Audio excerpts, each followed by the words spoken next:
সূরা মাইদা 19 আয়াতে এসে বলা হচ্ছে, ওহে কিতাবের অনুসারীগণ, আমার রাসূলগণ অবশ্যই আপনাদের নিকট এসেছিল।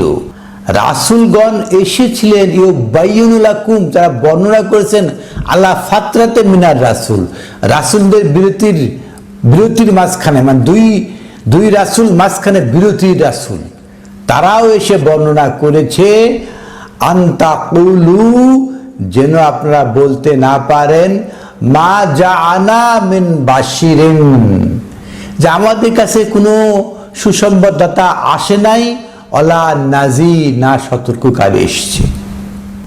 সর্বকালে সর্বসময় এই পৃথিবীতে রাসূল একদম বিদ্যমান, অবশ্যই সুসংবাদদাতা এবং সতর্ককারী এসেছিল।